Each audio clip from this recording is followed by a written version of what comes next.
سب سے پہلے تو میں آپ کو یہ بتاؤں کہ اس سال آپ کی مسجد میں 2 اعتکاف میں بیٹھنے والے موجود ہیں اور وہ اعتکاف میں بیٹھ گئے ہیں. بولیے سبحان اللہ. کون کون بھائی ہیں اعتکاف میں جو بیٹھے ہیں؟ تھوڑا بتائیں. ادھر آئیں, ادھر آ جائیے, ادھر آئیے. اور کون بیٹھے ہیں وہ بھی ادھر آ جائیے. نعرہ تکبیر, نعرہ رسالت, مسلک اعلی حضرت, مسلک اعلی حضرت, سنت رسول, سنت رسول, نعرہ تکبیر, نعرہ رسالت.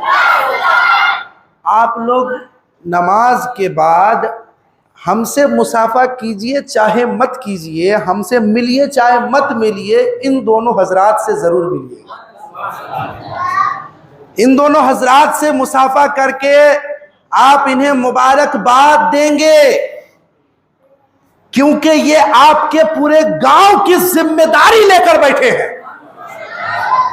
اگر یہ نہیں بیٹھتے تو آپ گنہگار ہوتے. اگر یہ نہیں بیٹھتے تو ہم سب گنہگار ہوتے. ہم سب کو گناہوں سے بچانے کے لیے یہ دونوں حضرات مسجد میں بیٹھ گئے. اللہ تعالیٰ دونوں کی عمر میں ایمان میں بے پناہ برکت عطا فرمائے.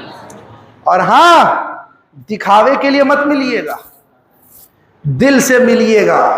اگر دل سے ملیے گا نا تو مصطفیٰ فرماتے ہیں جب 2 مومن آپس میں دل سے کینہ و بغض کو نکال کر ملتا ہے تو وہ جدا نہیں ہوتا, اللہ اس کے گناہ کو معاف فرما دیتا ہے. لیکن پہلے کینہ و بغض کو الگ کر کے, سائڈ کر کے, حقوق اللہ کا تعلق اللہ تعالیٰ سے ہے اور حقوق العباد کا جو تعلق ہے وہ بندوں سے ہے. اگر بندہ معاف نہیں کیا تو قیامت میں اس کا سب کچھ بیکار, سب کچھ بیکار. آپ جو نیکی کیے ہو وہ نیکی آپ کو وہاں دینا ہوگا اس کو جس کا آپ حق دنیا میں مارے ہو, اور اس کے گناہ کو آپ کے سر پر ڈال دیا جائے گا. یہ معاملہ ہوگا. لیکن حج کی فضیلت سنو. اللہ کے نبی فرماتے ہیں, ابن ماجہ کی حدیث ہے کہ اللہ فرماتا ہے جب کوئی بندہ مومن حج کر لیتا ہے تو اللہ حقوق اللہ تو اس کا معاف کرتا ہی ہے, اور حقوق العباد جب قیامت کے میدان میں جس شخص کا وہ حق مارا تھا اس شخص کو اللہ کہے گا کہ میں کہہ رہا ہوں اس کو معاف کر دے,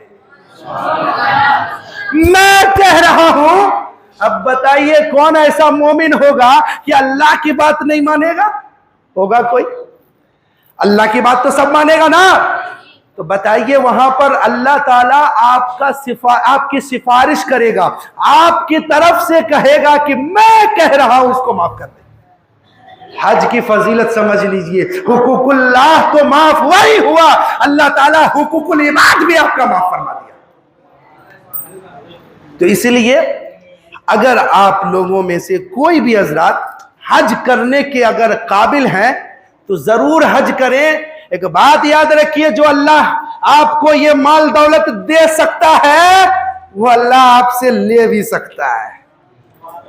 منٹ نہیں لگے گا امیر سے غریب بنانے میں آپ کو. غریب تو بہت دور فقیر محتاج کر دے گا آپ کو دوسرے کے گھر پر جا کے مانگنے کے لیے. اس وقت کیا جواب کرو گے؟ اس وقت کیا کرو گے؟ کچھ نہیں کر سکتے. تو جو اللہ دیتا ہے وہ اللہ لے بھی سکتا ہے. اتنا یاد رکھیے, قرآن میں اللہ کہتا ہے کہ میں کہتا ہوں کہ تم مجھے قرض دو. کیا کہتا ہے اللہ؟ قرض دو. اے اللہ تو مالک ہے, تو سب کچھ دے رہا ہے, تو سب کچھ عطا کر رہا ہے, اور پھر تو ہی قرض مانگ رہا ہے. اللہ کہتا ہے تم مجھے قرض حسن دو, اچھا قرض دو, بدلے میں تمہیں بے حساب دوں گا. تم مجھے حساب سے دو, میں تمہیں بے حساب دوں گا, اور بدلے میں تمہارے گناہوں کو بھی معاف کر دوں گا. یہ میں نہیں کہہ رہا, قرآن کہہ رہا ہے.